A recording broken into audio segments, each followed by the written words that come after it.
Telugu cinema నిర్మాతలపై ఆదాయ పన్ను శాఖ దాడులు కొనసాగుతున్నాయి. అసలు ఈ సౌదాలు ఇప్పుడే ఎందుకు చోటు చేసుకున్నాయి? వీటి వెనుక ప్రత్యేకమైన కారణం ఏదైనా ఉందా?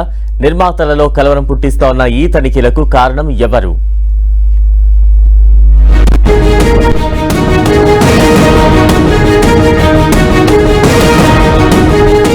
టాలీవుడ్ ప్రొడ్యూసర్లపై ఐటీ రైడ్స్ రెండో రోజు సాగాయి.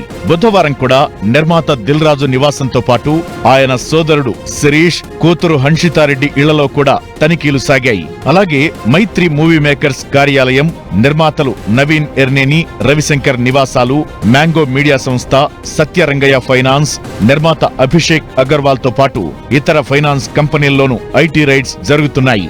ఏకకాలంలో 8 చోట్ల 65 టీమ్స్ తనిఖీలు నిర్వహిస్తున్నాయి. జూబ్లీ హిల్స్, బంజారా హిల్స్, గచ్చిబౌలి, కొండాపూర్, హైటెక్ సిటీలో సోదాలు కొనసాగాయి. మరోవైపు దర్శకుడు సుకుమార్ నివాసంలోనూ ఆదాయ పన్ను శాఖ సోదాలు నిర్వహించింది. పుష్ప 2 సినిమాలో ఆయన కూడా భాగస్వామి కావడమే ఇందుకు కారణంగా తెలుస్తుండగా టాలీవుడ్ లో ఇలా వరుస సోదాలు కలకలం రేపుతున్నాయి. మరోవైపు నిర్మాత దిల్ రాజు కేవలం తమకి సంబంధించిన కార్యాలయాల్లోనే సోదాలు జరుగుతున్నట్లు ప్రచారం సరికాదన్నారు. ఇదో రెగ్యులర్ ప్రాసెస్ గా చెబుతుండగా ఆదాయ పన్ను శాఖ మాత్రం ఈ మధ్య రిలీజ్ అయిన సినిమాల బడ్జెట్, కలెక్షన్స్, వాటికి కట్టిన పన్నుకు తేడా ఉందని గుర్తించిందంటున్నారు. ఇంతవరకు అధికారికంగా సమాచారం లేకపోయినా బయట పెట్టిన వసూళ్లు, పన్నుకు మధ్య తేడా ఉందంటారు.